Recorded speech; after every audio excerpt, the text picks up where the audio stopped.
नमस्कार। हरियाणा विधानसभा चुनाव की सियासी जंग अब अपने चरम पर है। आज की सबसे बड़ी खबर, कांग्रेस ने देर रात अपनी एक और सूची जारी की है जिसमें 40 उम्मीदवारों के नाम शामिल हैं। इस लिस्ट में सबसे चौंकाने वाला नाम है रणदीप सिंह सुरजेवाला के बेटे आदित्य सिंह सुरजेवाला का। कांग्रेस ने उन्हें कैथल से चुनाव लड़ने का मौका दिया है। क्या यह चुनावी दंगल एक नए सियासी मोड़ की तरफ इशारा कर रहा है? आइए जानते हैं इस सियासी उठापटक की पूरी कहानी। हरियाणा में विधानसभा चुनाव की तारीखें नजदीक आ रही हैं और पार्टियों के बीच गहमागहमी बढ़ती जा रही है।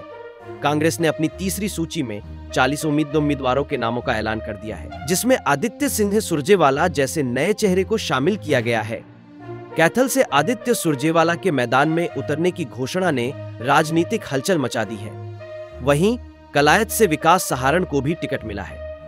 इस सूची में कई और बड़े नाम हैं, जैसे पंचकुला से चंद्रमोहन, अंबाला शहर से निर्मल सिंह और जगाधरी से अकरम खान। दूसरी ओर कांग्रेस ने अभी 9 सीटों पर अपने उम्मीदवारों की घोषणा नहीं की है, जिससे अटकलें लगाई जा रही हैं कि आप और अन्य छोटे दलों के साथ गठबंधन की संभावना हो सकती है। चलिए अब बात करते हैं इस चुनावी उठापटक की विस्तार से।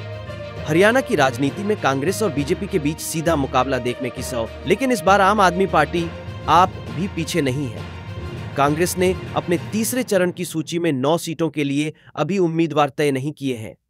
इसका मतलब यह है कि पार्टी शायद आखिरी समय में आप या अन्य छोटे दलों के साथ गठबंधन कर सकती है। यह कदम हरियाणा चुनाव की तस्वीर को पूरी तरह से बदल सकता है। दूसरी ओर आम आदमी पार्टी ने भी अपनी चौथी सूची जारी कर दी है, जिसमें 20 उम्मीदवारों के नाम शामिल हैं। आपने जुलाना से कांग्रेस की पहलवान उम्मीदवार विनेश फोगाट के खिलाफ डब्ल्यूडब्ल्यू रेसलर कविता दलाल को मैदान में उतारा है।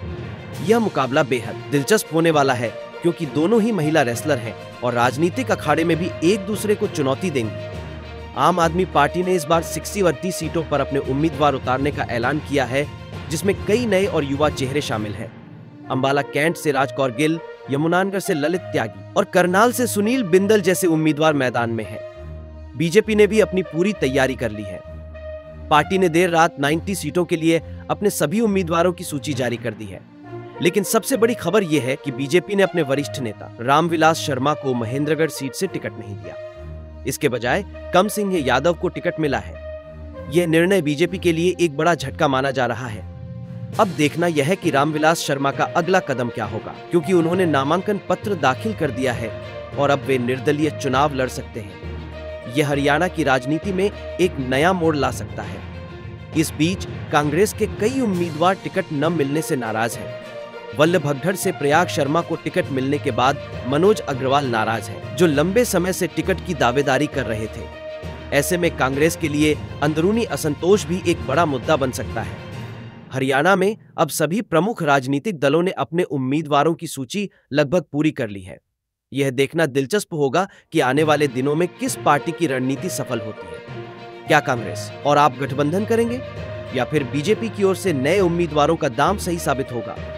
आम आदमी पार्टी की इस बार की रणनीति बेहद आक्रामक है। पार्टी ने कई युवा और नए चेहरों को मौका दिया है और यह देखना दिलचस्प होगा कि हरियाणा के वोटर इस बार किसे चुनते हैं। क्या बीजेपी अपनी सत्ता बरकरार रखेगी या कांग्रेस और आप मिलकर एक नया समीकरण तैयार करेंगे? तो दोस्तों, हरियाणा चुनाव की इस सियासी जंग में आपकी क्या राय है? क्या आपको लगता है कि कांग्रेस और आपका गठबंधन बीजेपी को हराने में कामयाब होगा? और क्या रामविलास शर्मा निर्दलीय चुनाव लड़कर कुछ खास कर पाएंगे? कृपया अपनी राय नीचे कमेंट में जरूर लिखें और इस मुद्दे पर चर्चा करें। अगर आपको यह वीडियो पसंद आया हो तो इसे लाइक और शेयर करना ना भूलें।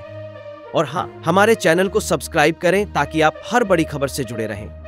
तो दोस्तों, हरियाणा विधानसभा चुनाव की यह सियासी जंग और दिलचस्प होती जा रही है। क्या कांग्रेस और आप मिलकर बीजेपी को हराने में कामयाब होंगे या फिर बीजेपी अपनी सत्ता को बचाए रखेगी?